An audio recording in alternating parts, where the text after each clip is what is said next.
Sou testemunha de um milagre de Cristo. Vejo o crucifixo tornando oprimido pacífico. A fé em dose cavalar anula espírito de guerra. Aceita ator pra carne pra ser feliz na vida eterna. Se essa tese explica a ausência do grupo guerrilheiro com bomba incendiária pra libertação de preso. É um milagre o Carrefour não ser saqueado, as árvores virar poeira, não ter rico enforcado. Todo dia no avião pagador, não ter ação. Ouro em barra na mão, paraquedas pra tripulação. O político na autópsia, ter água no pulmão, sinal que jogaram de braço amarrado pra natação. Meu ponto de vista é sincero e dá processo, que é o palanque dá o martelo pra no meio do cérebro irônico trágico. O povo em segundo em compra de jato não consome as calorias pra uma vida saudável. Tudo é válido onde quem faz filme pornográfico vira rainha e tira o material do mercado. O calcanhar de Aquiles do pobre, educação. Imagina o mendigo compreendendo a Constituição. Pro Instituto de Zoonose, uma pá de magnata morrendo na câmara de descompressão, igual vira-lata no ouvido da boca de Jesus. Pra eu dar o trapaço, prefiro crer que ele me queira gladiador, não covarde. Você não honrador da coroa de espinhos, a palavra sagrada é munição, não é exílio. Carne furada com prego na crucificação, merece mais do que peste joelho no chão. Você não honrador da coroa de espinhos, a palavra sagrada é munição, não é exílio. A carne furada com prego na crucificação, merece mais do que peste joelho no Espada no dragão. A Bíblia não é escudo, é manual pra libertação. Sigo o exemplo de São Jorge, espada no dragão. Não espera a justiça do homem, ela é podre, é cega. Queria dar Nobel pro Bush que promove a guerra. O inimigo destrói suas células, sua herança genética dá o padrão da sua linha de montagem perversa. O peso, a altura, o modo que você raciocina, consequência da dieta sem proteína. Lembra o tempo da escola na prova, o zero. Você não era burro, faltou leite materno, quase entrou nos 9% de crianças desnutridas que morrem antes de um ano de vida. O refém no cativeiro não é vingança. Dão deles pra VPM estraçalhar nossas crianças, põe carteira, plantam arma, pólvora na unha, depois abram BO. Com umas 20 testemunhas até a planta da sua casa é do arquiteto inimigo. Compensado, brasilite, barro como piso. Seu filho se pá, vai degolar, professora. Cadê o material? Vi toda a mão que vai na lousa. Nem com morte cerebral, esperando o off do aparelho. Colecionador de Ferrari, te dou um fio de cabelo. Jesus já fez sua parte, curaram com prego sua mão. Em tempo de guerra, a Kalishnikov é a oração. Você não honrador da coroa de espinhos, a palavra sagrada é munição, não é exílio. Carne furada com prego na crucificação, merece mais do que peste joelho no chão. Você não honrador da coroa de espinhos, a palavra sagrada é munição, não é exílio. A carne furada com prego na crucificação, merece mais do que peste joelho no Espada no dragão. A vida é rede, pitbull de pudão não sai vivo. Foco de incêndio onde não chega a escada Magiros. Mesmo rico daqui visto no exterior como Tarzan e Chita. Quer seu corpo no carro de mão na BBC sendo notícia. O piquete que derruba secretário é o dos 29 presídios simultaneamente rebelados. Só tem meu preso com estratégia guerrilheira que abala as colunas do prédio da Bovespa. Enquanto se escondem atrás da Bíblia do terço, botam projeto pra idade penal começar no berço. O negro que protesta pela sua cota na faculdade termina enforcado na carceragem do debate. Papai, que isso? Preto no feijão do meu prato. É fezes de rato, tirar aí com garfo. Essas horas ter feito química seria bom. Pra jogar no Morumbi uma bomba de 1 megaton quando arrancarem olho pra leitura biométrica. Não por arroz na panela como golpe de estado da favela. O português que rouba nossa terra até hoje não vai mais derrubar barraco pra montar campo de golfe. Não vou pôr emblema da telefônica no palio de crachá, entrar na mansão com 7 nos empregado. Minha aprovação pro céu talvez seja no banco dos réus, porque alojei no opressor um projétil de Imbel. Você não honrador da coroa de espinhos, a palavra sagrada é munição, não é exílio. Carne furada com prego na crucificação, merece mais do que peste joelho no chão. Você não honrador da coroa de espinhos, a palavra sagrada é munição, não é exílio. A carne furada com prego na crucificação, merece mais do que peste.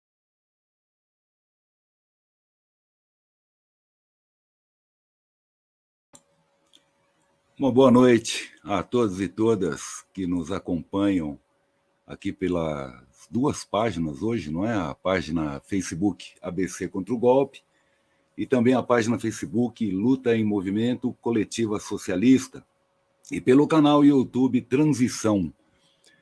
Hoje nós temos aqui novamente um tema para muitos polêmicos, para outros óbvio, não é? Que é um questionamento até sobre a religião cristã, se ela é conservadora e, se sim, se ela pode ser progressista.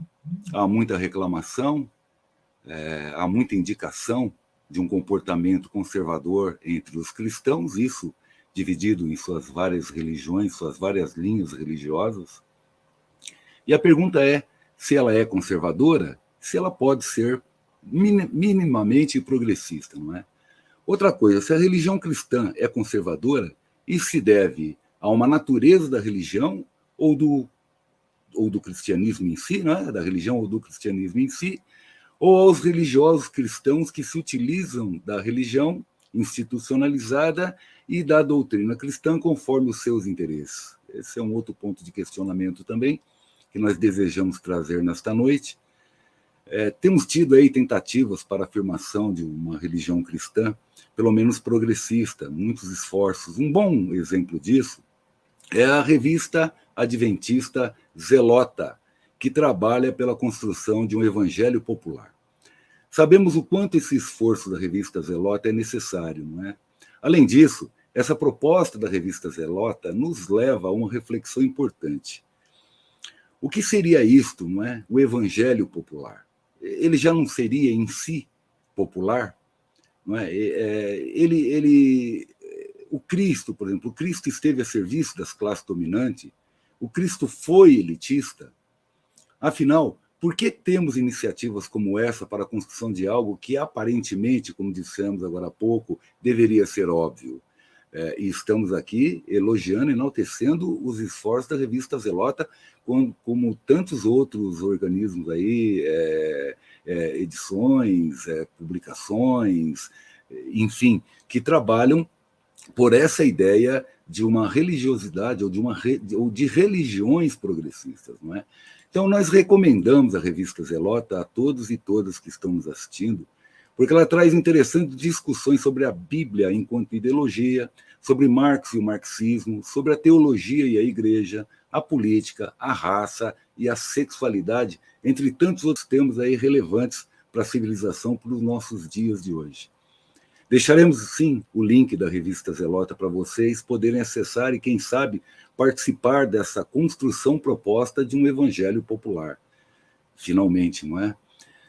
Só para lembrar, o debatedor Bruno Reikdal esteve conosco na última live sobre cristianismo comunista, é um dos colunistas e editores desta revista Zelota. Mas vamos lá, ser cristão e de esquerda, uma reflexão a partir do livro Zelota de Reza Aslan, que é este livro, a capa que nós estamos mostrando para vocês agora, e que nós recomendamos para que todos e todas leiam, de fato, porque trata de um Jesus histórico, não é? Trata de assuntos aí muito interessantes para quem tem interesse nisso, não é? Bom, hoje nós debateremos novamente a questão do religioso de esquerda e tentaremos responder essa questão proposta no título da live. Ser cristão e de esquerda, não é? Principalmente a partir aí desta obra do controverso, esse autor desse livro aí, ele é controverso e bastante, pesquisador e escritor iraniano, é o Reza Aslan. Para falar sobre esse assunto, nós temos a alegria de receber hoje um grande amigo, de fato, foi meu professor de filosofia e filósofo também, Hugo Alan Matos, que também integra o Coletivo Revolucionário de Libertação Cordel, o Luta em Movimento, a Analética e a AFIL, Associação de Filosofia e Libertação, entre tantos outros movimentos populares. Bom, grosso modo, os zelotes formavam, né, uma seita ou movimento radical à época de Jesus. Isso é apenas uma introdução para que nós possamos começar, de fato, a ouvir o professor Hugo. Eles defendiam a luta armada contra os opressores romanos e esperavam um Messias, grosso modo, que para os judeus representava a ideia de um salvador ou libertador da pátria. Encontramos na definição da palavra zelote que ela deriva de zelo. Um zelote seria alguém de devoção fervorosa, que levaria a palavra de Deus ou certa interpretação da palavra de Deus às últimas consequências, defendendo-as com violência, caso fosse necessário. Entre os apóstolos de Jesus havia um zelote, não é? Que é o Simão. Simão o Zelote, assim ele é chamado. Aí nós perguntamos, professor Hugo, eis aí um tema intrigante, não é? Bem intrigante. A palavra está contigo, camarada, e obrigado aí por ter aceitado o nosso convite. Fique à vontade para saudações a todos e a todas para discorrer sobre essa questão.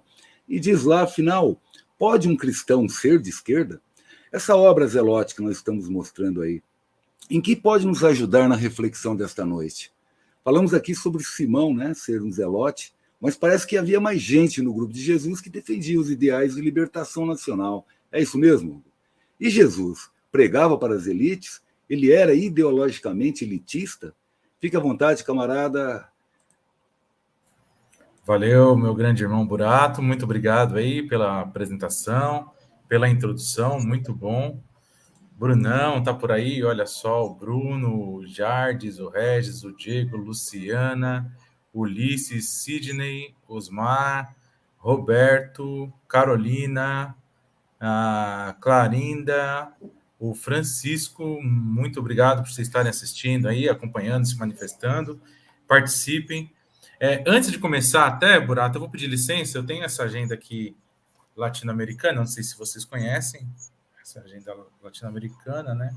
Organizada pela Esperança Ação Transformadora, né? Que é uma agenda cristã, libertadora, né? E cada data ela traz aqui os mártires, as pessoas que tombaram na luta, né? Então e alguns acontecimentos importantes. Eu quero trazer a memória aqui, então, eu tenho me acostumado a fazer isso.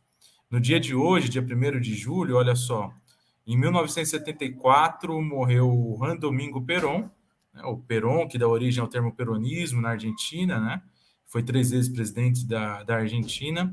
Em 1981, o Túlio Maruzzo, padre italiano, e o Luiz Navarrete, catequistas e mártires na Guatemala, na Revolução de Guatemala.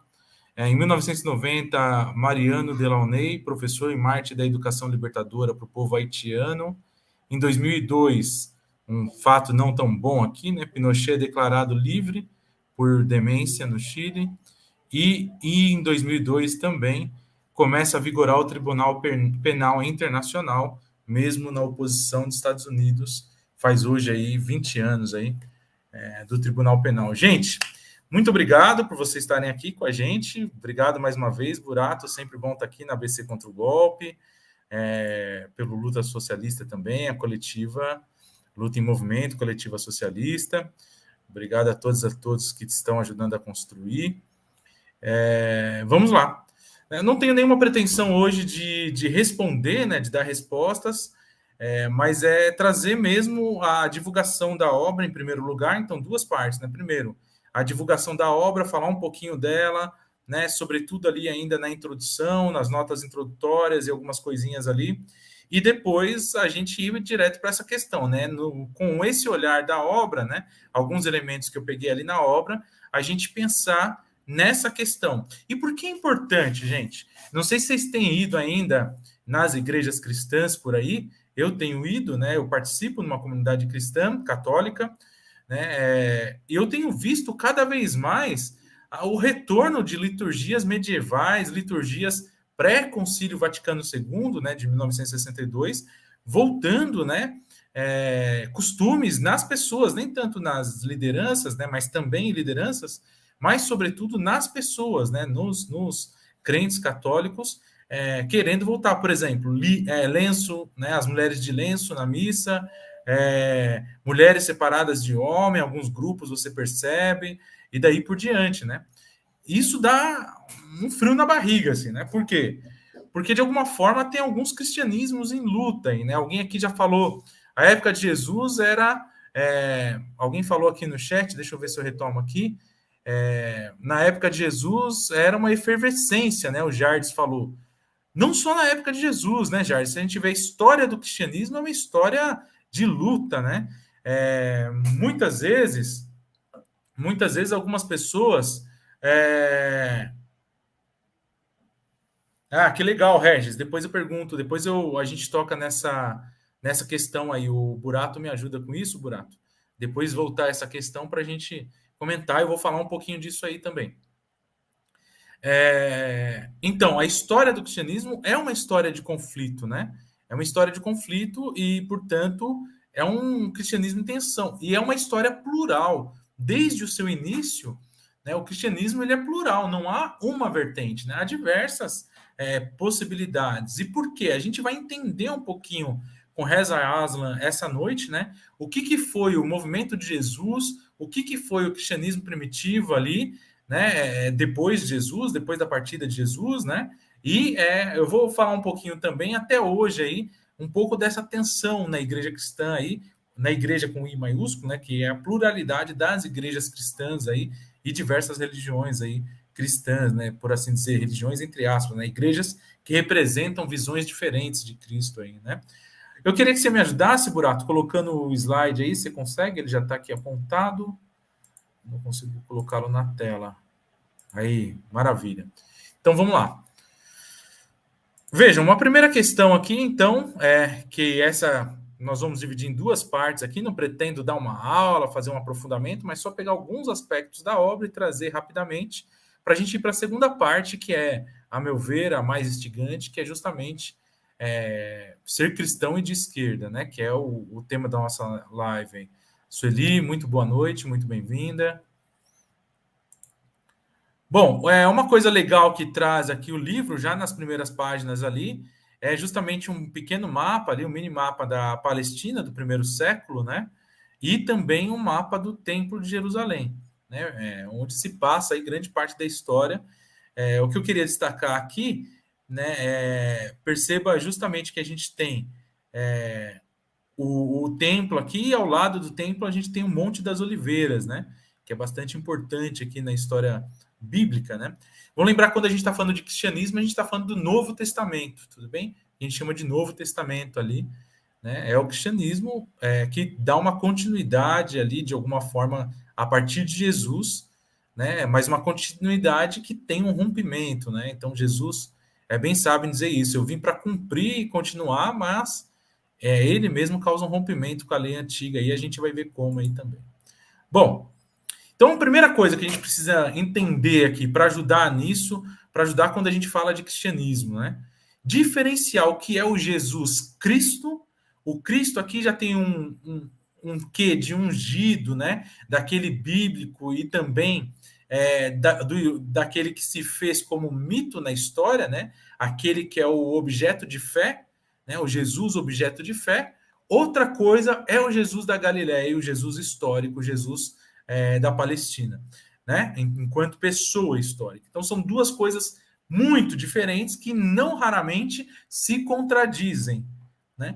O intuito aqui do Reza Aslan é buscar justamente esse Jesus histórico, mais do que o Jesus mítico aqui, do que entender como se fez aí a história do cristianismo, né, a partir de um Jesus da crença aí, né? Então, primeiro, né, para quem é cristão, para quem é cristã aí, tem um ciclo que o Reza Aslan vai falando ali nas notas do autor, que para mim serve muito também, e para várias pessoas que eu conheço que entraram no cristianismo serve, né? Primeiro, você entra no cristianismo por uma aderência ao mito, ao Jesus criado pela religião, pelas narrativas da crença, né? E aí você entra por entusiasmo, a maioria das vezes, né? No encontro de jovens, numa coisa entusiasmática ali, que você adere àquela religião, à religião cristã. E aí, com o passar do tempo, você começa a confrontar o mito com o Jesus bíblico, em primeiro lugar, né? Que está nos evangelhos ali, e também com o Jesus histórico, né? Então, dessa confrontação, necessariamente vai sair muitas vezes uma negação e repúdio, né? Não quero mais nada a ver com isso aqui, né? Ou, né? e, no momento depois, talvez, uma profundidade teológica, né, para compreender o que é essa experiência, né, do cristianismo, etc., que não é tão simples de ser entendida, né? Eu acho muito ruim quando a gente vê pessoas falando, o cristianismo oprime, né? Se a gente pegar a história do cristianismo, né, em todas as épocas, a gente vai ver que não é só isso, né? Pode ter cristianismo que oprimiu, né, ou pseudo-cristianismo que oprimiu, mas também tem cristianismo que liberta, né? Então, como entender isso, né? Esse confronto, essa tensão dentro dessa história do cristianismo, né? O Jesus que nasceu em Nazaré e o Jesus que o cristianismo fez nascer em Belém. Muito bom, Regis, muito bom, né? Então, vamos passar mais um pouco aqui, ó. O Reza Aslan fala algumas coisas aqui muito importantes, né? Quais são? Primeira coisa, é um milagre que nós tenhamos alguma notícia ainda hoje do Jesus de Nazaré, né? Por quê? Porque, gente, pessoas que se diziam Messias, pessoas que se diziam filhas de Deus, pessoas que se diziam ser aquele enviado por Deus para salvar, libertar o povo de Israel, era mato, tinha em todo lugar, né? Centenas ali. Alguns e algumas a gente sabe até os nomes, né? E tem relatos históricos, inclusive na própria Bíblia também tem relatos sobre essas pessoas, né? Então, primeiro, vamos lembrar que o anúncio do Messias é do Antigo Testamento, é um anúncio judeu, portanto, o povo judeu já esperava, né? Quem que é o povo de Israel? O povo de Israel é aquele povo que está ali no lugar da Palestina, e aquele povo que saiu lá da escravidão do Egito e, portanto, tem uma pertença sagrada a este lugar da Palestina. Se a gente não entende isso, a gente não entende nada, né? E vamos lembrar que a Palestina, aí naquele tempo, era o que hoje a gente conhece como Palestina, Israel e um monte de países ali vizinhos, tudo bem? Então, uma grande região ali, né? E é sagrada, essa pertença sagrada, né? Mas vamos lá, alguns desses messias, só para a gente ver, se a gente já ouviu na Bíblia, ó, o Teudas, por exemplo, era um dos principais ali, o Aslan vai dizer, ó, tinha cerca de 400 discípulos, e Roma ali cortou a cabeça, né? Por quê? Porque era programado como Messias, né, etc. O egípcio era um outro, que tem pouca notícia, mas tem narrativa sobre ele. O Atronges era como rei dos judeus. O samaritano era um outro. O Ezequias a gente vai falar um pouquinho depois, porque ele é importante para a história dos zelotas, né? O Simão da Pérea, o Judas, o Galileu, né? Esse Judas aqui, o Galileu, não confunda esse Judas Galileu com o Judas Iscariotes, aquele que traiu Jesus, a gente vai falar um pouquinho disso depois também. Perceba, ó, o Ezequias é pai do Judas, o Galileu, que é pai do Merrahém. Todos eles têm uma tradição zelota ali, a gente vai falar um pouquinho deles ali. O Simão, filho da Giória, o Simão, filho da Cóxiba, não sei como pronuncia isso aqui, né? Você tem ali ainda os essênios, né, que são também uma seita judaica ali dos messiânicos, né, dos prometidos ali. O Partido Revolucionário é, então, judeu zelota, mas isso só depois do ano 70, tudo bem? Depois de Cristo. Então, antes você não tem o Partido Zelota, você tem a filosofia zelota, a gente vai falar um pouco sobre isso também. E os sicários, que estão dentro dos zelotas ali, que é um povo ali bastante fundamentalista, e aqueles que matam com punhal, né? Por isso o nome de sicários aí. Bom, vamos lá, avançar mais um pouquinho. Qualquer participação que vocês tiverem, você também, Burato, qualquer comentário, para tornar mais dinâmico, você entra aí, pergunta. A gente vai. Prometo que eu não vou falar muito, não, mas é para a gente poder. Espero. Tá ajudando, gente? Fala aí se está ajudando. Fica tranquilo, tá bem, tá legal. Eu separo as perguntas, Hugo, só para você saber aí, o pessoal que já está acostumado, né, com a nossa dinâmica, eu separo as perguntas aqui e depois da sua fala eu leio uma por uma, tá? Para que você possa discorrer sobre elas. Pode ficar tranquilo, tá bom? Bacana. Então vamos lá. O Aslan fala uma coisa que é fundamental, né? Que é o quê? Que é difícil enquadrar Jesus em qualquer mensagem política da sua época. E quais são os motivos, né? O primeiro deles, falta de fonte, né? Porque o Novo Testamento é a única fonte. E como a gente vai ver, o Novo Testamento não é uma fonte histórica, ela é predominantemente uma fonte de fé das comunidades. São narrativas de fé, narrativas de crentes que escrevem, né, aquilo que interpretaram da mensagem de Jesus e que acreditam da mensagem de Jesus. Né? O Flávio Josefo é um dos poucos historiadores que ele foi morto ali no 100 depois de Cristo, né? E é um dos grandes ali. O Flávio Josefo, ele faz parte do exército judeu que enfrenta Roma na década de 60, e a gente vai ver daqui a pouquinho, 60 e pouquinho ali, 64, se eu não me engano, e expulsa Roma, né, da Judéia, e depois em 70, como a gente sabe, Roma vai voltar. Eu vou falar um pouco mais sobre isso também. Mas o Flávio Josefo, além de historiador, portanto, ele faz parte destes acontecimentos e sendo uma das principais fontes aí. Depois nós temos ali o Tácito, o Plínio Jovem, são dois historiadores do século II já depois de Cristo, mas eles mencionam ali, sobretudo, especialmente ali, eles dão atenção ao movimento de Jesus. Sobre Jesus eles falam bem pouco, mencionam apenas a morte e a execução, mas eles focam no movimento de Jesus. E Paulo de Tarso seria uma outra fonte ali, mas os escritos de Paulo, sobretudo, né, é o movimento de Jesus, né, em andamento mesmo ali. Então, como Jesus histórico, tem apenas 3 passagens ali sobre ele em todos os escritos de Paulo, né? Então, uma fonte bem fraca ali, né? Bem frágil, né? Bom, os evangelhos, então, os evangelhos que narram a vida de Jesus, né? São, portanto, narrativas dos crentes sobre aquilo que entenderam, aquilo que interpretaram da mensagem da vida de Jesus. Né? Os evangelhos eles são divididos aí, basicamente, né, no Novo Testamento. Eles são divididos em 4 evangélicos canônicos. O que é isso? São os 4 que foram escolhidos para a Bíblia. Tem diversos outros, mas ficaram de fora da Bíblia. Né? Por quê? Justamente porque há uma interpretação de que esses 4 são a fonte fundamental. Né? Os outros são interpretações já dessas fontes, reescritas, reinterpretações a partir dessas fontes e outras formas de ver Jesus e o movimento de Jesus, que não interessou, obviamente, na compilação bíblica ali. Por isso que o cânone está ali, né? Bom, apenas dos 4 evangelhos da Bíblia, apenas o de Lucas foi escrito por ele mesmo. Os outros foram escritos pelas comunidades, né? Então, isso é chamado pseudo-epigráfico, né? É quando alguém escreve em nome de outro e relatando ali uma homenagem ao autor, no caso a Mateus, a Marcos e a João, né? Mas num sentido de uma escola de pensamento, né? Uma escola de pensamento que relata ali uma tradição da interpretação de Jesus. Bom, os relatos de Jesus Cristo, portanto, né, de fé e não histórico, né? Tem uma teoria para fundamentar essa coisa das 2 fontes aí, né? Que fundamenta a escolha dos 4 evangelhos. Quais sejam? Primeiro, Marcos escreve, né? E ele tem à sua disposição muita tradição oral e escrita, mas o Marcos é incrível. Por quê? Porque não tem quase nada da fonte da infância de Jesus e termina com túmulo aberto. O Marcos não narra as aparições pós-ressurreição de Jesus, ou sequer a ressurreição de Jesus. Não sei se você já percebeu, o evangelho de Marcos termina com túmulo aberto, o que é muito simbólico e muito significativo na teologia cristã.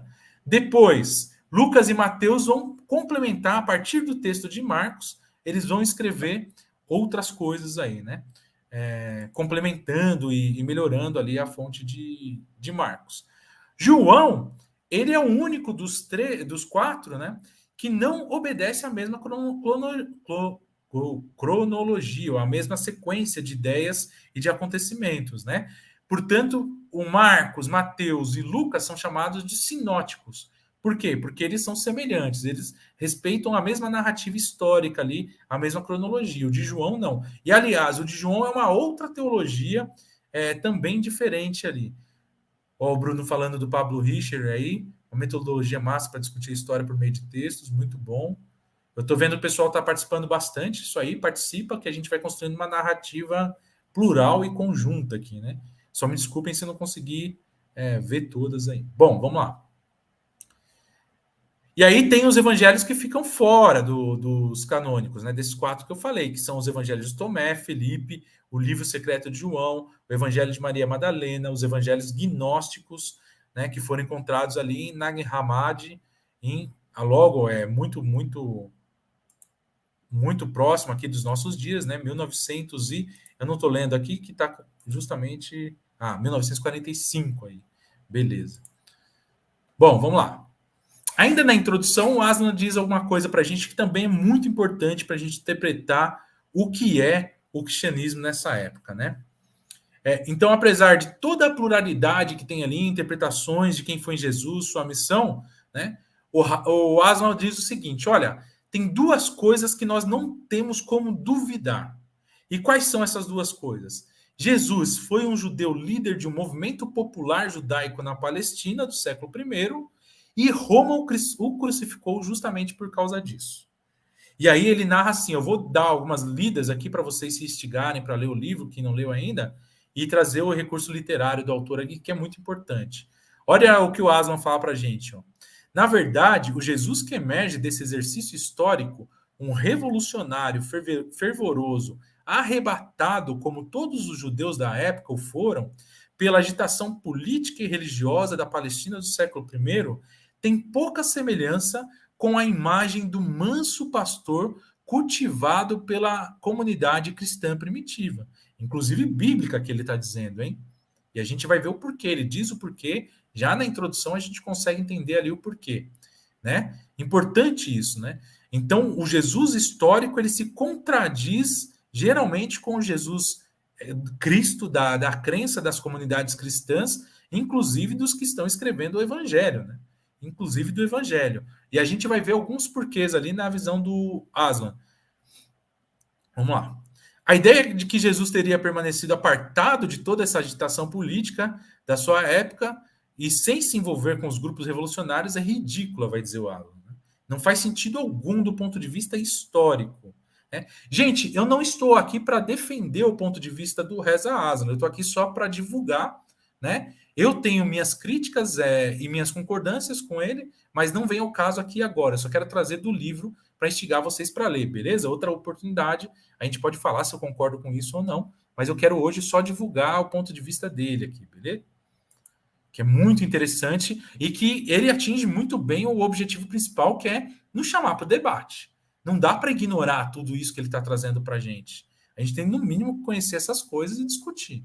Né? E é o que ele pretende de fato. Bom, e aí, por que então os evangelhos, né, e a comunidade primitiva faria aqui um esforço sobremaneira para amansar a mensagem de Jesus e para deixar uma mensagem de um Jesus manso ali, né? Bom, como eu já disse antes, eu tinha dito 64, mas foi 66, eu acho que eu tinha dito 64, né? Houve essa grande rebelião judaica que expulsou Roma, né, de toda a região, né, expulsou na porrada, né, na lança, né, na espada. Só que Roma volta em 70 e faz parecer, olha o que ele diz, faz parecer que Jerusalém nunca havia sido habitada, né, exterminou a população de Jerusalém, derrubou o templo de Jerusalém, né, destruiu o templo de Jerusalém e fez com que as ruas se tornassem rios de sangue. Foi um extermínio total aqui, né? E os judeus foram expulsos de Jerusalém, em sua grande maioria, né? Vamos lembrar aqui, gente, que antes disso, né, no domínio romano, o que acontece? Toda a Jerusalém, né, sobretudo, mas todo o entorno também, tem uma vida predominantemente camponesa, uma vida no campo, né, de pastoreio e de agricultura. Com o domínio romano, há uma grande ocupação, um grande fluxo migratório para a cidade de Jerusalém. E o que acontece? Jesus, por exemplo, faz parte, a sua família toda trabalha numa cooperativa de construtores. Né? A gente ouve falar, eu nem sei de onde saiu essa coisa, do marceneiro, né? Como se fosse aquele que lida com madeira, né? Não é só madeira, era tudo, era tijolo mesmo, né? Era construção civil mesmo. Né? Então, as cidades ali estavam em polvorosa com o domínio romano, né? E com essa expulsão há um grande retorno ali aos campos, né? Isso o Aslan vai mostrar de forma bem interessante e historicamente a gente entende muita coisa com isso, né? Antes de 70 e pós 70 ali a história daquela região. Bom, Aqui nasce também o judaísmo rabínico, né, que é aquele que não está mais em Jerusalém, mas se reporta a Jerusalém e dos rabinos, né, que vão aí guardando os mandamentos e guardando as escrituras judias. E começa um grande processo, então, de transformar Jesus, né, tirar a imagem de Jesus de um nacionalista revolucionário e transformá-lo num líder pacífico e espiritual. Por quê? Porque agora Roma mata qualquer um que faça qualquer ameaça. Né? E já não estamos mais em Jerusalém, já perdemos o templo. O que mais a gente pode perder? Aqui nasce, gente, o que a gente chama de cristianismo primitivo. Né? Então, uma coisa é o movimento de Jesus, tudo bem? Que é o movimento enquanto Jesus estava vivo. Outra coisa é o cristianismo primitivo, que é o narrado na Bíblia, no Novo Testamento. Né? E depois, outra coisa é o cristianismo ortodoxo. O que é esse cristianismo ortodoxo? É esse cristianismo primitivo muito bem aceito pelos romanos, porque os cristãos agora estão vivendo entre os romanos e estão pregando para os romanos e tem que pregar uma mensagem de paz e amor e alegria, e os romanos aceitam essa mensagem, inclusive, se torna a religião oficial do império. Tudo bem? Então, pelo menos 3 cristianismos, 3 vertentes do cristianismo. Imagine você que cada uma dessas vertentes, você tem diferentes lideranças, diferentes comunidades que interpretam de formas diferentes essas vertentes, tudo bem? Mas 3 principais vertentes: movimento de Jesus, cristianismo primitivo, pós a morte de Jesus, e o cristianismo ortodoxo aqui, que é o do Império Romano. Tudo bem? Beleza, vamos lá, estamos encaminhando já por final dessa exposição, vamos conversar mais. Aí, o Reza Aslan, ele fala algumas coisas, eu vou ler mais um pouquinho aqui, mas aqui eu já trago 2 imagens diferenciadas aqui, né? Uma delas do cristianismo, do Cristo, né? A figura do Cristo mais europeizada, do Cristo da fé, né? O Jesus Cristo, né? E a de baixo, que seria uma imagem mais aproximada do Jesus histórico, né? Só aqui a gente conseguiria fazer um debate enorme, né? Só aqui nós faríamos um debate muito grande aqui, só da descaracterização, né, da própria imagem biológica e histórica de Jesus aqui. Ó, o Reza Aslan fala assim para a gente, ó. Este livro é uma tentativa de recuperar, tanto quanto possível, o Jesus da história, o Jesus antes do cristianismo, revolucionário judeu, politicamente consciente, que há 2000 anos atravessou o campo Galileu, reunindo os seguidores para um movimento messiânico com o objetivo de estabelecer o reino de Deus. Esse reino de Deus, segundo o Aslan e para os zelotas e para toda essa tradição, é o reino de Deus aqui agora, na Terra, tá? Mas cuja missão fracassou, portanto, Jesus teria fracassado na sua missão. Quando, depois de uma entrada provocadora em Jerusalém e um audacioso ataque ao templo, ele foi preso e executado por Roma pelo crime de sedição. É também sobre como, após Jesus ter fracassado em estabelecer o reino de Deus na terra, seus seguidores reinterpretaram não só a missão e a identidade de Jesus, mas também a própria natureza e definição do Messias judeu.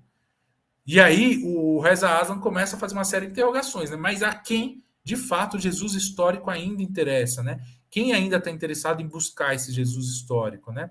E aí tem uma série de outros dados, gente, que eu não vou trazer aqui não, mas só 2 situações aqui que ele citou para a gente terminar e falar sobre ser cristão e ser de esquerda.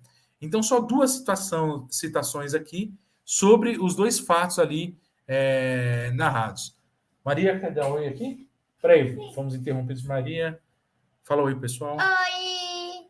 Essa é minha filha, Maria Clara. Pronto, filha, obrigado pela participação. Até mais. Vamos lá. Então, ó, o ano, como o Reza Aslan narra aqui, né? Desculpa as citações se estão muito compridas, mas é a penúltima, só tem mais uma e a gente vai para o papo aí. O ano é 30 depois de Cristo e Jesus acaba de entrar em Jerusalém montado no jumento e ladeado por uma multidão frenética gritando: Hosana, bendito que vem em nome do Senhor, bendito seja o reino vindouro de nosso pai Davi. O povo em êxtase canta hinos de louvor a Deus. Alguns espalham capas na rua para Jesus passar por cima, assim como os israelitas fizeram para Jeú, quando foi declarado rei. Está lá no livro de Reis, lá, né? Outros cortam palmas e as acenam no ar, em memória dos Macabeus. Outro livro bom de ler, os Macabeus, tem muito a ver com os Zelotas também, mas na época deles, depois ele é interessante ver. Heróicos que libertam Israel do domínio estrangeiro 2 séculos antes. Todo o espetáculo foi meticulosamente orquestrado por Jesus e seus seguidores em cumprimento da profecia de Zacarias. Alegra-te muito, ó filha de Sião. Grite, filha de Jerusalém. Eis que o teu rei vem a ti, justo e vitorioso, humilde e montado sobre um jumento, sobre um jumentinho, filho de um jumento. A mensagem transmitida aos habitantes da cidade é inconfundível. O aguardado Messias, o verdadeiro rei dos judeus, veio para libertar Israel da escravidão. E, por fim, eu não vou ler, não, essa aqui, porque já estou lendo muito, ficou muito grande, né? Mas é justamente aquela parte que é muito conhecida, né? Se você quiser ir lendo aí, você vai lendo quando eu vou falando, mas que Jesus vai ao templo, né? E faz uma limpeza no templo. Os zelotas são muito conhecidos por esse zelo pelo templo, pela casa de Deus e pela limpeza. E qual é a limpeza que Jesus faz? Descer o cacete nos mercadores do templo, né? Derruba as barracas, solta os animais que eram para sacrifícios, né? E diz: olha, vocês transformaram a casa de meu pai num covil de ladrões, né? Então, a única passagem dos evangelhos que tem uma ira de Jesus, né? Tem algumas que tem aborrecimento, né? Que Jesus fica meio, né, ferrado com os discípulos algumas vezes, por eles não estarem entendendo bem o que ele está dizendo, né? Ele se aborrece diversas vezes, mas de ira mesmo, que ele vai para a porrada, é essa aqui, né? Tem umas outras que ele pede para os discípulos levarem espadas, né? Levem 2 espadas, isso passa geralmente não notado ali. Por fim, gente, só para falar um pouquinho dos zelotas, o Burato apresentou, mas eu pulei aqui o que é importante, só para falar um pouquinho, ó. Os zelotas, então, na época de Jesus, eles tinham ali o que era chamada a quarta filosofia, né? Como eu falei lá atrás, ela foi criada primeiro. Eu coloquei aqui em algum lugar toda a tradição ali, né? Eu não vou lembrar o nome deles agora, mas o Aslan mostra bem ali como que passa de pai para filho em 3 gerações a tradição da quarta filosofia, né? Por que a quarta? Porque ela está justamente ao lado dos saduceus, dos fariseus e dos essênios. Então tem uma quarta que são os zelotas, tudo bem? E os sicários, eles saem daí também, são os zelosos fanáticos, né? Que vão e matam as lideranças romanas e sacerdotais, né? Do judaísmo ali em praça pública e à luz do dia, né? Por isso que eles são os famosos aí, né? Aqui está a genealogia que eu falei, ó. Judas o Galileu era um professor carismático, filho do Messias Ezequias, que era um daqueles Messias lá. E depois veio o Menahem, que é o neto de Judas o Galileu. Então, os 3 ali, né? Ezequias primeiro, que era o Messias e anunciava o reino de Deus, né? Na porrada, né? Depois Judas e depois Menahem, que era um sicário ali. Tudo bem? Esse Judas Galileu, de novo, não confundam com Zelota, né? Desculpa, esse Judas Galileu não confunda com Judas Iscariotes. E aí sim, a história do Judas Iscariotes, ela é muito interessante, né? Não sei se vocês já viram aquele livrinho Eu, Judas. É um livro de literatura, mas ele se apoia em textos históricos. Já viram? Eu, Judas. É uma narrativa, como se fosse Judas narrando sua própria história. Acho que eu vou pegar ele aqui. Ele tem um punhal na capa com uma cruz, assim, né? Ó, tá facinho aqui.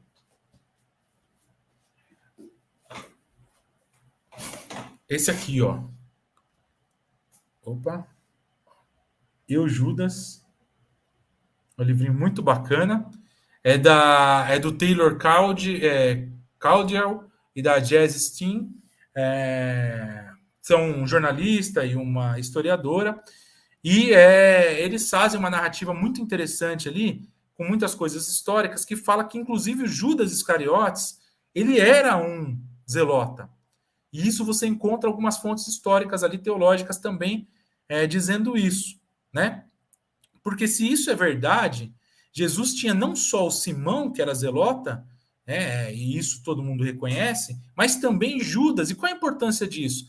Porque se Judas era zelota, e ele era o cara que cuidava da grana do movimento de Jesus, ele era o cara do dinheiro, né? Essa historinha da traição do Judas, ela ficou bem pacificada mesmo. Porque qual seria aqui o sentido da traição? Seria que Judas era zeloso e, portanto, ele cria no poder de Deus a partir de Jesus, ele cria numa revolução, que Jesus iria, a partir de Roma, a partir da prisão romana, ele ia se insurgir com seu poder divino, inclusive, ia detonar os romanos de vez e libertar o povo, né? Então, essa é a narrativa que se cria ali, que é muito interessante também. Bom, concordando ou não com Reza Aslan, ele dá pano para manga aí, né? E aí a gente pode passar, meu caro Burato, para ser cristão e ser de esquerda, né? Se a gente pegar aqui, gente, basicamente, né? O que é ser de esquerda e ser de direita? Conceitos fundamentais aqui que nenhum outro conceito de esquerda ou de direita possa escapar, né? A gente sabe que esses conceitos foram criados na antessala da Revolução Francesa, certo?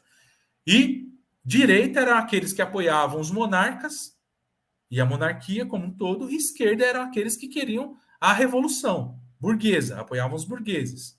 Portanto, a esquerda está ligada à transformação da ordem vigente, e a direita está ligada ao mantenimento e reação, se possível, da ordem vigente, né? A gente poderia tranquilamente aplicar direita ou esquerda na época de Jesus? Obviamente que não, né? Eu não concordo com essa aplicação, né? Por quê? Porque é um conceito que surgiu agora. Agora, se a gente vai dizer sobre o cristão ser de esquerda ou de direita, né? Então, a primeira coisa que eu estou dizendo aqui, o cristão não é essencialmente nem de esquerda nem de direita. Ele é cristão. E o que é ser cristão? É ser contra qualquer poder vigente. É mais radical ainda do que a maioria dos conceitos de esquerda revolucionária que a gente tem, né? Nenhum poder vigente, nenhuma teoria política vai satisfazer um cristão completamente. Por quê? Porque ele quer a vida plena. E essa vida não é possível aqui na Terra, porque nós somos seres imperfeitos, né? Então, eu não vejo como, e aí é minha opinião, obviamente, eu não vejo como aplicar o cristianismo à direita, né? Isso é só um outro cristianismo mesmo que foi amansado no decorrer do tempo para caber, né, nas ideologias políticas dos impérios, né, e daí por diante, né, dos reinos, daí por diante. Né? Para mim, essencialmente, né, a crença cristã ela está contrária a qualquer política, a qualquer poder político terreno, a qualquer ideologia. Obviamente que, né, está mais do lado daqueles que querem transformar a ordem política vigente em qualquer tempo histórico e, portanto, sempre de esquerda, né? Sempre de esquerda, né? Essa seria a minha opinião aí. Vamos dialogar, Burato? Vamos ver o pessoal aí, você também, se quiser dialogar, e aí a gente vai a partir das questões. Certo, Hugo. Obrigado aí pela exposição. Já deu para ter uma ideia muito boa, né, da obra do Reza. Eu gostaria até de aproveitar esse momento aqui, você colocou ali, eu acho que a questão do Reza, né, ele traz, o Reza Aslan traz a quem pode interessar o Cristo histórico, né? Eu gostaria de responder para ele, a nós que estamos aqui hoje, né, que estamos falando, que estão assistindo, e tantos outros aí que têm interesse, sim, claro que sim, uma obra importante, como você colocou, vai de cada um, não é? Você vai fazer sua análise, vai fazer suas reflexões, e inclusive o próprio o Cristo da religião, o Cristo colocado pela religião, o que traz o Cristo colocado pela religião também não tem sentido nenhum conservadorismo. O próprio Cristo que vem pela religião, porque eu não me recordo em nenhuma passagem dele, nenhuma fala dele, qualquer coisa que defenda a exploração de um homem pelo outro, não é? Pelo contrário, inclusive, não é? Por isso que a gente coloca essa questão de ser cristão e de esquerda, porque já nos bastaria apenas olhar para o próprio Cristo da religião, não é? E nos sentirmos constrangidos até com uma postura conservadora, não é? Como é que, nos dias de hoje, como é que você pode defender ideias de brutalidade, ideias de tortura, por exemplo, tendo aquele que você diz que é o mestre, se você se diz cristão, então você está dizendo que Cristo é o teu mestre espiritual, que o teu mestre espiritual foi torturado, não é? Isso dentro da própria religião é colocada, não é? Então, é uma discussão muito legal, muito interessante, nós temos bastante, sim, nós temos bastante participação aqui, temos umas questões picantes aí, vamos dizer assim. Vou jogar o abacaxi na tua mão, Hugo, você responder sem dúvida nenhuma, porque afinal de contas amigos servem para isso mesmo, né? Passar o abacaxi para o outro. Mas antes de fazer essa sacanagem com você, eu gostaria de bancar um pouco aqui o Zelota dos tempos modernos e falar de uma obra que será lançado, não é? Um livro que será lançado, esse que vocês estão vendo aí. Deixa eu ver aqui, sim. Será o livro que será lançado dia 5 de julho. Tá? Eu vou colocar aqui também os links que vocês todos e todas podem acessar para o lançamento desse livro, que fala sobre direitos humanos e democracia no Brasil, o avanço da direita. É o segundo volume, né? Já foi lançado o primeiro volume tempos atrás, que aborda aí questões sobre aquilo que nós chamamos de bolsonarismo, né, esse avanço da esquerda, do conservadorismo. Nós falamos sobre militares, falamos sobre segurança pública, inclusive. Não é um bom debate também, bons artigos que tem neste livro. E o lançamento será dia 5, eu convido todos e todas, então, para participarem. Não é? A capa do livro é essa aqui, ó, que vocês estão vendo neste momento, e eu deixarei, torno a repetir, o link para acesso aqui no nosso chat.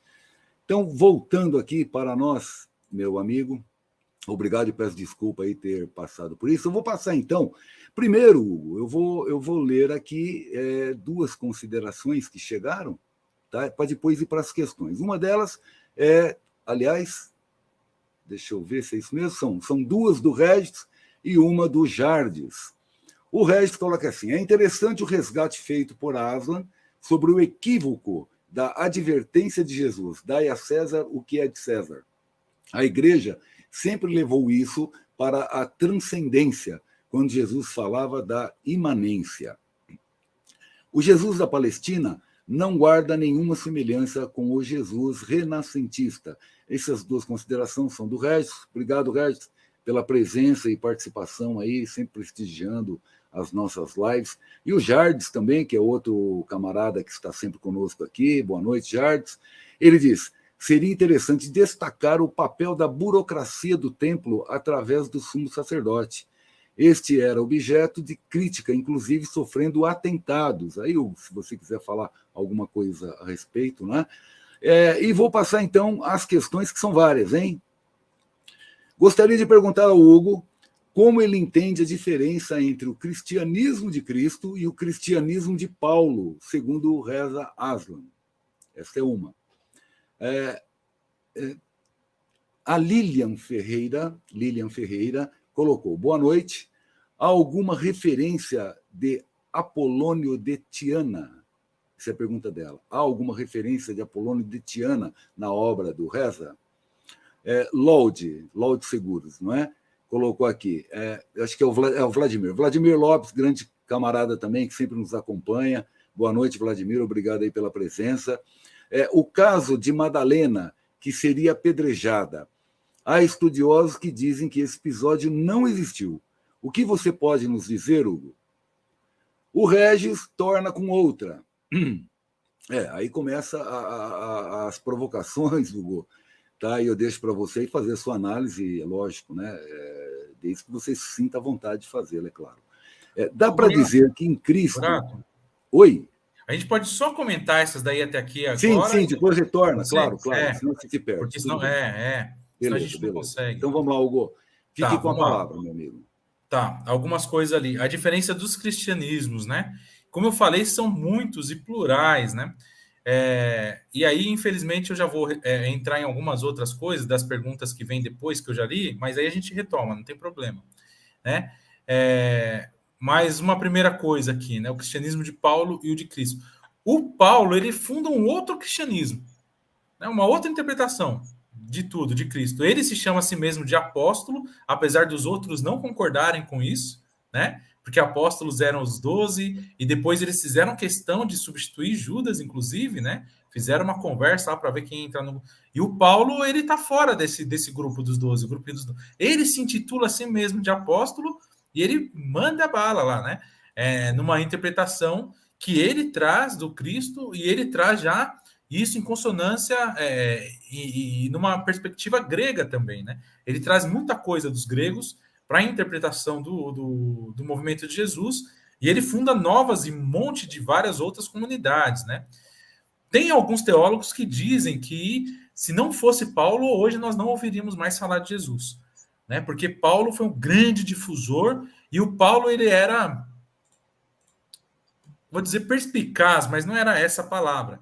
Porque em comunidades diferentes, ele usava teologias diferentes, de acordo com a realidade da comunidade.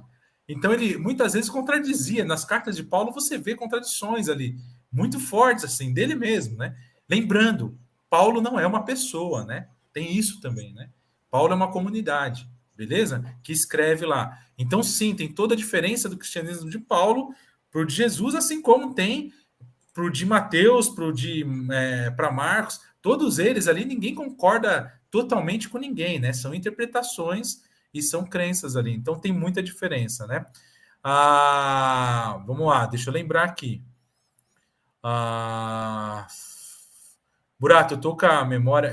Ontem, gente, eu tomei a 4ª dose da vacina e fiz a besteira de tomar junto a vacina da gripe. Então foi uma em cada braço. Eu tô meio zoado hoje, confesso, me desculpem. Inclusive, né, para retomar as coisas aqui. Mas vamos lá, a gente vai devagarinho. Daí a César, que é de César. Eu queria comentar isso. Daí a César, que é de César. Muito bom, Regis, essa retomada, né? Justamente isso. Esse daí a César, que é de César, Jesus está se remetendo ali, segundo Aslan, ao imposto da divindade, né, do imperador. Coisa que o Cristo, então, falou para não dar, né? Então, é uma negação aí do imposto. E os zelotas odiavam aqueles que davam esse imposto, porque era imposto de submissão sagrada ao imperador, né? E os zelotas, de fato, odiavam quem pagava esse imposto, e Jesus se recusou. Nessa passagem aí da César, que é de César, ele está dizendo, olha, a César você dá o que é devido a ele, agora a Deus é outra coisa. Então, você não pode adorar César e Deus ao mesmo tempo, né? Porque César é o cara que está na nota, é do dinheiro. Né? Então, dinheiro e Deus, a gente já sabe que são duas coisas totalmente contrapostas. Né? Eu acho que é isso, Burato. No total, aí eu tentei fazer uma catada aí. Me desculpem se eu não consegui comentar alguma. Não, tudo bem, Hugo. Eu vou deixa eu ver, voltando aqui às questões que tinham sido colocadas, né? Eu vou ler novamente. Então, a primeira foi aquela, né? Como você entende a diferença entre cristianismo de Cristo e de Paulo? Você já respondeu agora, né? A que veio em seguida há alguma referência a Apolônio de Tiana? Eu vou te fazer uma que acho que é melhor, Hugo. Tá, não tem, pelo menos eu não recordo de nenhuma. Os colegas que leram a obra, as colegas que leram a obra, se quiserem comentar, eu não me recordo de nenhuma a referência a ele na obra do Reza Aslan. Tá. O Vladimir Lopes ele pergunta o seguinte: o caso de Madalena, que seria apedrejada, há estudiosos que dizem que esse episódio não existiu. O que você pode nos dizer? Tem algo a dizer, Hugo? Cara, é muito controverso, né? Primeira coisa, Madalena não era prostituta, né? Ela era uma das discípulas mais próximas de Jesus. Ela era uma das lideranças mais carismáticas do movimento de Jesus, né? Pelo menos eu concordo com os teólogos e teólogas que falam isso. Né? Incrivelmente, tem uma coisa boa. Eu não lembro se foi um filme que eu assisti sobre Maria Madalena que conta um pouco isso, a partir de resgates históricos e do evangelho dela, né? Ou da comunidade dela. Então, tem muita coisa sendo refletida ainda na contemporaneidade. O apedrejamento, especificamente, eu não acredito se houve, de fato. Né? Mas você vai encontrar... O Reza Aslan fala uma coisa interessantíssima. sobre a história do movimento de Jesus. Sim, olha lá, Sueli dizendo, Sueli Alves, muito obrigado pela participação aí também, a Terezinha por aí também, a Silvia. A Madalena foi alfabetizadora de outros apóstolos, com certeza, e ela tinha dinheiro, ela bancava o movimento, inclusive, em muitas situações. Né? Se eu não me engano, ela recebeu uma herança do pai, se eu não me engano. Bom, então é isso. O que o Reza Aslan fala, que é interessante, sobre o movimento histórico de Jesus, você vai encontrar muita coisa dizendo algo e muita coisa contradizendo esse algo. Por interesses políticos, obviamente, e por esse interesse, inclusive, de amansar o cristianismo, né? Esse é o interesse que até hoje perpassa. A gente olha para a rua e a gente vê isso, né? Ou torná-lo violento de uma outra forma, né? Que é outra coisa também, né? Então vamos lá, partindo para a próxima, e eu vou dizer para você que hoje tem bastante pergunta, hein? Acho que é um dos dias aí que mais ocorreram perguntas. Agora vem uma que é uma provocação que o Regis traz aqui, que ele diz o seguinte: dá para dizer que em Cristo temos um partido clandestino revolucionário contra o IR. O IR. Império Romano. Hã? Império Romano. O Império Romano. Muito obrigado pelo socorro. E em Paulo, um partido da ordem ou crítico reformista do Império Romano? Cristo, um bolchevique, e Paulo, um lulista? Ô, Regis, como eu falei, eu não consigo fazer essas adequações conceituais, né? Mas eu gostei da transposição que você fez. No entanto, meu caro Regis, o que a grande maioria dos teólogos falam é que talvez o Paulo tivesse resguardado a essência do movimento de Jesus ali como nenhum outro, né? Só que ele deixou isso com uma cara que tanto Roma se agrade quanto os revolucionários se agradem, né? Então tem essa leitura de Paulo também. A teologia do Paulo é profunda, é muito profunda. Para você ter uma ideia, depois o próprio Marx retoma Paulo, Walter Benjamin retoma Paulo, o Jung Mosun é um teólogo colega nosso aqui, colega do Bruno aí também, que está aí, retoma Paulo de Tarso, Franz Henrique Lammer, que é um cara que o Bruno estuda bastante, é referência aqui no Brasil nele, né? Então, o Paulo de Tarso tem ali alguns elementos que são revolucionários ali também. Então, não sei se daria para criticá-lo de reformista, não. Tem muita coisa muito boa ali que a gente ainda precisa estudar filosoficamente ali e tirar o que tem ali para nos dar. Então, não conseguiria, mas eu gostei das comparações, da piada, pelo menos. Achei boa. Bom, muito bem. Outra do Regis. Dá para dizer que o Evangelho de João é falso do começo ao fim e que ele está ligado à tradição dos estoicos? O Regis, tem leituras que falam isso, mas eu não concordaria. Mas aí é questão de opinião minha, que não sou teólogo, sou filósofo e gosto do cristianismo, estudo o cristianismo. Eu acho que João desenvolve uma teologia sistemática, semita ali, cristã, muito própria. Assim. É muito difícil entender o João, né? De fato, o que ele quer ali. Quando a gente faz teologia, a gente entende algumas coisas ali, são nuances muito teóricas, muito sistemáticas. Então, não diria que ele é falso, mas eu diria que ele tem um jeito muito específico, muito próprio de ler a mensagem de Jesus, de ler o movimento de Jesus, né? Então, eu não diria que é falso, não, cara. Hugo, do Regis novamente. Que diferença há entre o cristianismo antes e depois da destruição do templo, conforme o seu entendimento do Reza Aslan? Muito boa a pergunta, muito boa. Acho que eu não falei isso na apresentação, eu ia falar, né?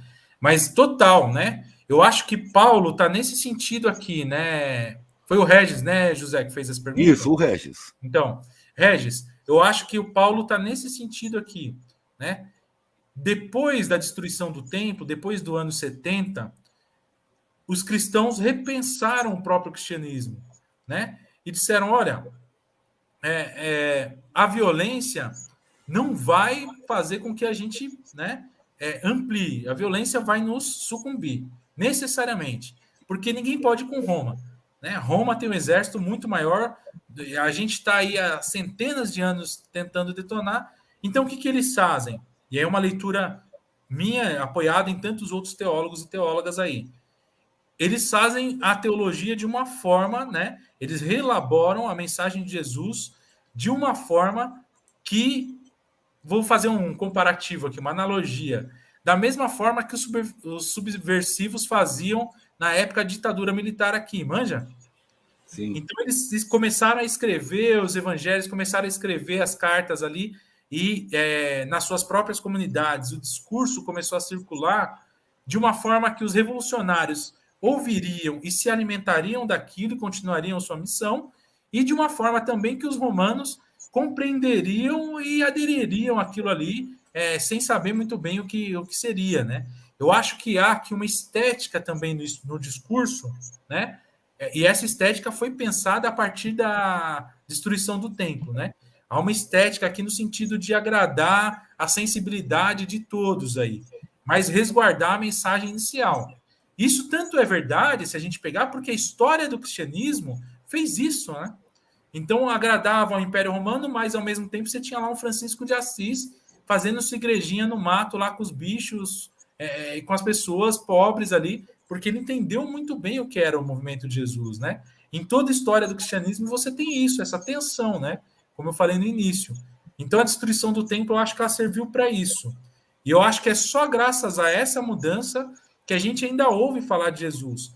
Porque se não fosse isso, assim como as centenas de messias que tiveram na época dele, eu acho que a gente não ouviria também falar. Eu acho que foi uma mudança teórica e estratégica ali. Muito bom, Hugo. Aqui tem uma sequência que são 4 perguntas, né? 3 do Regis e uma do Roberto Paulino de Aguiar. Mas eu acho que dá para responder, elas têm todas o mesmo sentido, ao meu ver, não é? Salvo aí, melhor juízo seu. O Regis coloca o seguinte: você consideraria Cristo como um nacionalista revolucionário e Paulo um internacionalista do movimento cristão reformista ou meramente espiritual? Acho que aí você falou alguma coisa, se você quiser complementar, né? Aí ele diz o seguinte: não seria uma armadilha colocar o problema nestes termos, nem de direita e nem de esquerda, quando não há neutralidade na vida real e nem mesmo no campo espiritual? Então, ainda o Regis, então ser cristão é ser anarquista? Né? É a pergunta. Depois o Roberto coloca o seguinte: ser cristão é ser contra qualquer poder vigente? Né? Elas estão ali meio assemelhadas, Hugo. Então, se você puder responder esse bloco. Posso, vamos lá. Posso tentar aí, comentar, dialogar, né? Sem nenhuma intenção de dar resposta, né? Jesus, o nacionalista revolucionário, e Paulo, internacionalista. Vamos parar por aqui só, né? Crítico do Império Romano, né? Isso, aí tira a segunda parte, Cristo bolchevique e Paulo lulista, né? Tira essa segunda parte aqui, Regis. Eu gostei da piada, mas vamos tirar ela, né? Porque eu não consigo fazer essas comparações conceituais. Mas aí, eu acho que Cristo, ele começou como nacionalista revolucionário e antes de morrer, ele se torna um internacionalista. Por quê? Se a gente for fazer essa análise. Lembra daquela passagem onde os discípulos vêm falar: Jesus, tem uns cabras lá longe, lá, falando em seu nome, mas não é um dos nossos. E estão pregando coisa diferente das nossas. E Jesus, eu acho que aí ele repensa a sua posição nacionalista. Ele fala: deixa, se eles não estão contra a gente, eles estão com a gente. Né? Então, há algumas evidências como essa ali, no fim da vida, né, no curto espaço de tempo da vida adulta de Jesus, há alguns elementos ali que dão a entender que ele se torna ali também, que ele fala que a mensagem, ele começa a dizer, essa mensagem é para todo mundo, não é só para os judeus. Né? Se ele fosse nacionalista, ele ficaria só nos judeus, no povo de Israel. Né? Mas ele não fica, ele fala que é para todas as pessoas, indistintamente aqui. Né? Sem distinção alguma, nem social, nem cultural, nem política e econômica. Vamos lá, Jesus, nem de direita nem de esquerda? Cuidado, eu não disse isso nenhuma vez. Eu disse que os termos direita e esquerda, eu não consigo aplicá-los a Jesus ou a mensagem de Jesus. Mas, com certeza, a mensagem de Jesus, ela é anti-institucional, né? E isso me parece muito comprovado pelas primeiras comunidades cristãs, já no cristianismo primitivo, ali no Atos dos Apóstolos, que as comunidades começam a se organizar apesar do Estado. Tem uma proximidade aqui com algum tipo de anarquismo? Sem sombra de dúvida, tem sim, né? Mas um anarquismo comunitário, nunca aquele anarquismo individualista, né? Não. Pelo contrário, anarquismo comunitário. Mas muito plural também. Para vocês terem uma ideia, no Atos dos Apóstolos, eu não vou lembrar, acho que é no 2 ainda, no capítulo 2, na comunidade de Pedro acontece uma coisa, lá tem um casal. Gente, eu tô ruim pra caramba para nome, data e número, mas vamos lá. Tem um casal, o que precisa para entrar na comunidade de Pedro? Vender tudo e dar o dinheiro para a comunidade.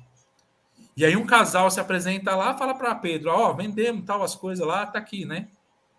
Aí Pedro dá uma risadinha assim, de repente o cara cai morto, né? E aí Pedro fala para a mulher, vocês estão mentindo, não estão? Vocês não venderam, vocês não deram todo o dinheiro aqui. E a mulher morre também. Quer dizer, Pedro é ferrenho ali, né? No sentido de tem que vender tudo e dar tudo para a comunidade, é radical. As outras comunidades você não vê essa radicalidade de Pedro, né? Mas para dizer, essa organização política, econômica e cultural já tem ali, né? Que é uma comunidade ferrenha, um espírito comunitário radical ali. E isso está transitando todo o cristianismo primitivo. E por isso que Roma treme, né? Por isso que Roma treme. Então, acho que eu respondi agora, mas para dizer, eu estou dizendo que a mensagem de Jesus e do movimento histórico, ela é tão radical que não caberia nos termos direita e esquerda aqui, porque direita e esquerda estariam disputando a institucionalidade. A mensagem de Jesus, na minha concepção, a partir dos teólogos e teólogas que eu gosto e leio, seria um apesar da institucionalidade. Nós temos que nos organizar em comunidades, apesar da institucionalidade. Agora, a gente está num mundo que as instituições têm um peso, não tem? Tem. E o que a gente faz? A gente se alia àqueles que querem a transformação das instituições, tendo como critério os nossos valores, que são vida boa para todos, uma sociedade mais justa, mais solidária. Esses são valores cristãos, né? São valores da cultura hebreia semita cristã, né? Então, nesse sentido, cuidado, não é nem direita nem esquerda, portanto é neutro. Não, é porque é mais radical do que os termos direita e esquerda modernos, da política moderna, né? Apesar da institucionalidade, mas também entrar nessa institucionalidade, disputá-la para a transformação da sociedade naquilo que a gente acredita. Então tem um apesar de e um dentro também, né? As duas coisas. E dentro é com quem? Com as esquerdas. Eu não vejo outro caminho, né? Com as esquerdas porque querem a transformação para uma sociedade mais justa, mais solidária. Ótimo, Hugo. Temos aqui o Diego Cana. Como eu disse, temos uma série de perguntas. Eu acho que hoje, de fato, foi a live com o maior número de perguntas. O Diego Cana coloca, indo nesta perspectiva, o cristão seria alguém que deve rejeitar toda e qualquer estratificação social sustentadas por uma institucionalidade. Não sei se, de repente, você já até falou sobre isso, Hugo. Só para falar uma palavra para o Diego Cana. Diego, a teologia da libertação, a meu ver, retoma esses ideais do cristianismo primitivo como nenhum outro movimento na história do cristianismo, né? O termo libertação quer dizer justamente isso. Não é só o termo liberdade, como os europeus pensaram, porque os europeus pensam numa liberdade situada. O termo libertação, que vem da tradição semita cristã, ele é radical, ele é contra toda e qualquer opressão, em qualquer tempo histórico. Então você está certíssimo, Diego. É isso aí. Nenhuma institucionalidade vai contemplar a libertação definitiva. Bom, prosseguindo então, Hugo, o Jardes tem uma outra questão aqui. Você não acha que o conflito entre o ministério de Jerusalém e Paulo é o ponto alto do livro e a chave para entender o destino do Cristo mítico e metafísico se sobrepondo historicamente? Sem dúvida, Jardes, concordo totalmente com isso, né? Paulo põe ali algumas questões que os semitas não pensariam ali, né? Os judeus convertidos, eles não pensariam. Quando eu falo semita, desculpa, tem alguns que já não são mais semitas ali, mas a comunidade primitiva, ela não dos judeus convertidos, eles não pensariam em algumas questões que Paulo traz, e sem sombra de dúvidas, essa questão do Cristo místico, ela é melhor elaborada ali, né? Com a metafísica própria. Eu acho que ele e João, né, João Evangelista, que dão esse salto ali. Por isso que eu não gosto de jogar o João fora. O João, ele tem uma metafísica ali muito própria, ainda semita, e, portanto, não é bem vista por todos os povos, mas depois o Paulo traz algumas coisas gregas, porque, como a gente sabe, a filosofia grega não caiu do céu, né, gente? A filosofia grega é junção de vários povos, né, inclusive dos egípcios, mesopotâmios.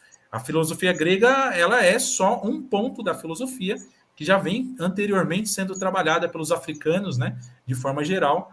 E ali na filosofia grega você tem uma universalidade maior nos conceitos. E o Paulo, a meu ver, traz isso para o cristianismo, o que ajuda muito nessa perspectiva que você coloca, Jardes. Bom, o Sidney Solon coloca o seguinte, ele faz uma consideração, depois ele faz uma pergunta para você. Ser cristão e de esquerda não é permitido por diversas pessoas da comunidade que participo. Não é aceitável, quase imperdoável, como uma blasfêmia. Ser cristão e de esquerda não é permitido... Tá, é isso que eu estou repetindo aqui. Ele faz, a pergunta dele é a seguinte, o que você acha, Hugo, desses preconceitos contra cristãos de esquerda? Ô Sidney, essa é a questão hoje, né? Você vê muito, sobretudo nas mídias sociais, você vê aquele Paulo Ricardo, vocês já viram aquele padre Paulo Ricardo? Procura um vídeo dele aí. O cara é um padre da igreja medieval, né? E se orgulha disso, né? Foi aquele que tirou foto com um fuzil, ou uma metralhadora, uma espingarda lá, junto com o Olavo de Carvalho, né?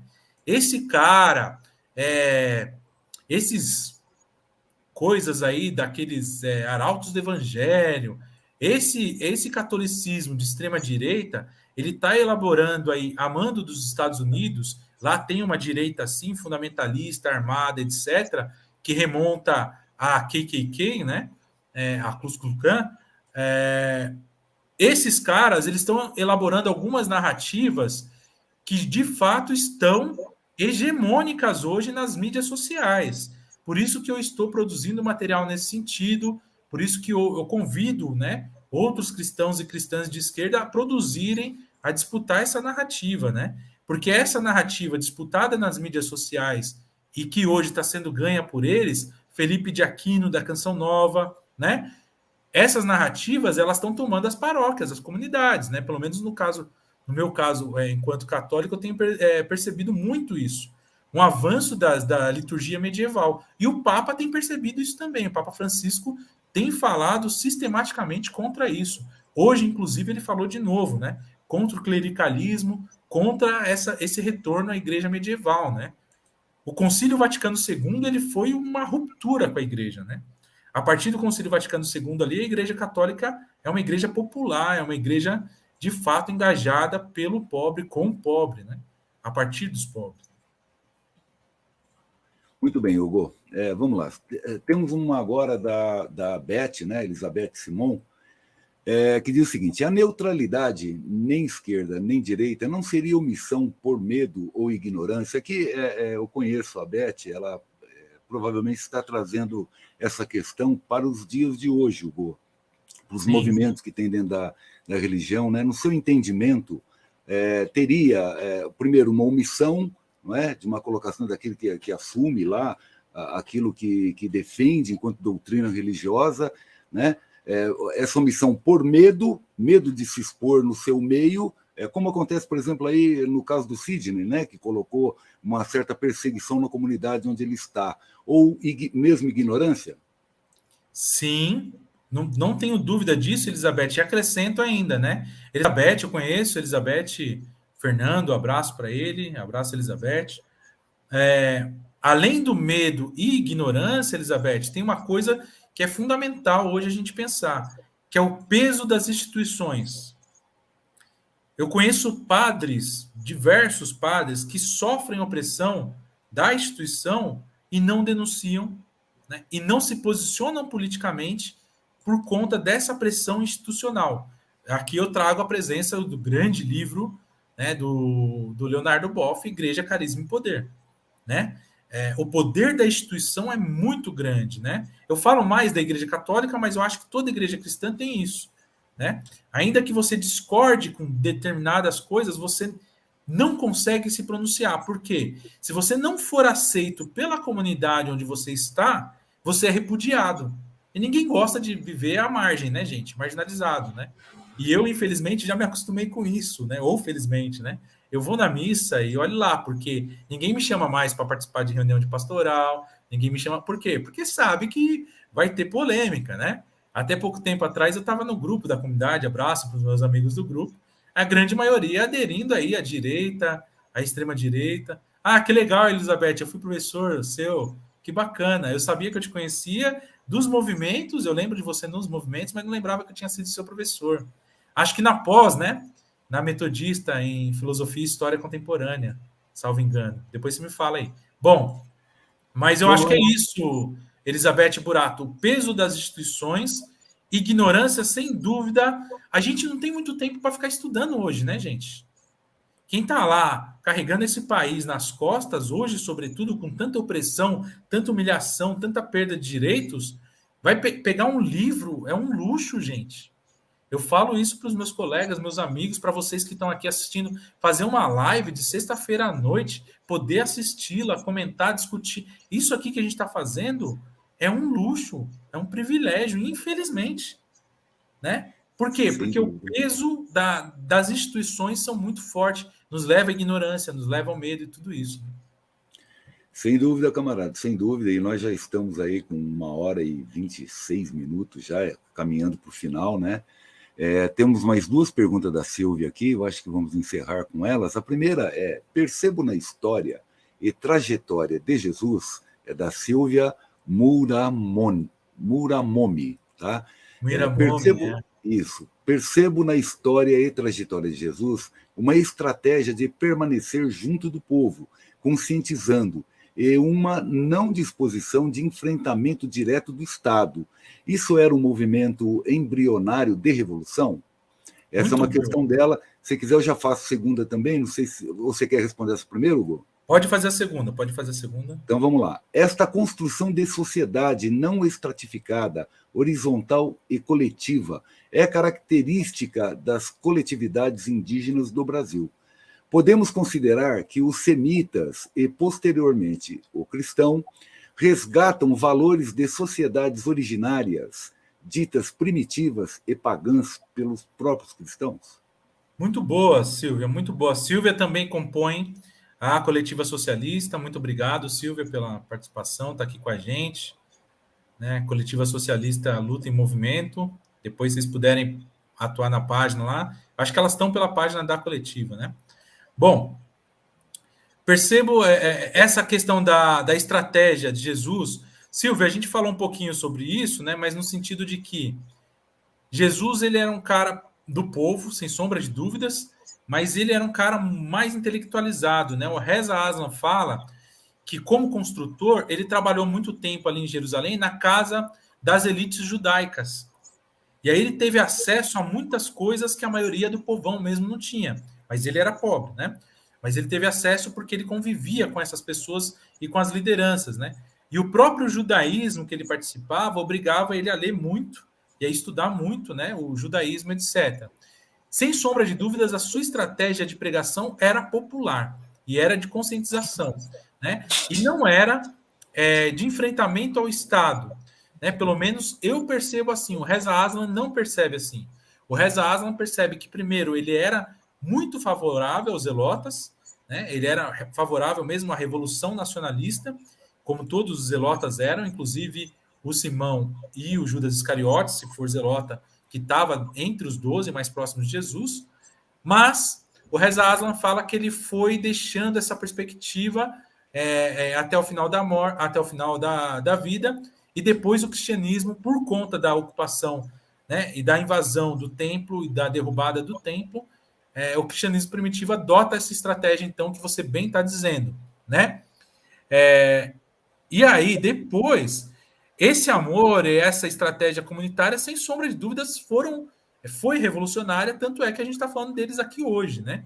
O Reza Aslan fala que as possibilidades da gente estar falando de um dos Messias, das centenas de Messias iguais a Jesus que teve na época dele, são quase nulas, né? Zeras, né? Só estamos falando por conta dessa estratégia, Silvia, que sem sombra de dúvidas é da comunidade semita originária ali, né? Dos camponeses. Eu fiz um pouquinho esse, né? Antes da invasão romana, os semitas eram camponeses, agricultores e pastoreio, né? E viviam ali em comunidades muito fortes, né? Muito fortes. Depois da derrubada do templo, da aniquilação do templo, a comunidade cristã primitiva tenta retomar um pouco esse caráter comunitário e menos metropolitano de Roma, né? Então, sem dúvida, sim, Silvia, para as duas questões, né? Com essas coisas. Então, Hugo e camaradas que nos acompanharam até agora, estamos aí com 1h31 de apresentação, não é? Extrapolamos de fato o nosso tempo, mas foi super útil. Eu tenho certeza que haveria até mais questões, não é? É que o pessoal também sabe que o tempo está passando. Eu quero agradecer aqui a presença de todos e todas, né? Agora o camarada Macário, que está aqui também se manifestando, nós agradecemos a Silvia, o Regis, a Beth, o Ulisses, a Clara, enfim, todos e todas que participaram aqui, o Sidney Solon, eu entendi sim, e entendo que você está passando situações apertadas, não é? Mas está fazendo aquilo que a tua consciência manda, aquilo que você acredita. Então, muita força aí, camarada. Estamos todos aí contigo. Então, muito obrigado, Hugo, pela sua participação. Passo para você novamente para as tuas considerações finais e logo em seguida nós encerramos. Gente, muito obrigado a cada uma que participou aí. Estou muito feliz de ter partilhado um pouco com vocês, de ter construído com vocês. Brunão, depois diz o que você achou. Vamos conversando aí. E aí, por fim, eu queria dizer isso, né? O Sidney, essa dificuldade que o Sidney está dizendo não é só dele. Hoje, grande parte dos cristãos de esquerda estão nessa, né? A esquerda não aceita muito porque é cristão e as comunidades cristãs não aceitam muito porque são de esquerda, né? A gente fica num limbo aí, né? Em geral, e eu tenho falado bastante disso. Ainda hoje, a esquerda tem muito preconceito, em geral, né? A esquerda, em geral, tem muito preconceito, né? Com quem é religioso, com quem é religiosa, com quem é cristão, cristã, né? E o contrário é absurdamente mais verdadeiro, né? Sobretudo a Igreja Católica, mas também a grande maioria das igrejas evangélicas aí tem muito preconceito com as esquerdas, e isso porque aquela coisa que a Elizabeth estava dizendo, né? Ignorância, medo, né? E o peso das instituições também falam muito alto. Né? É isso, gente. Valeu mesmo por essa oportunidade. Tamo junto. O que precisar, mais ideias que tiverem de temas, a gente vai falando aí. Agradecemos novamente. O Bruno, obrigado aí. Sucesso aí para a revista Zelota. E, novamente, eu convido todos e todas a acessarem o link que nós disponibilizamos aqui no chat. É uma revista muito interessante, de fato, muita matéria boa e boa sorte aí na construção desse evangelho popular para vocês. Então, uma boa noite a todos e todas e até a próxima. Valeu, tchau, tchau.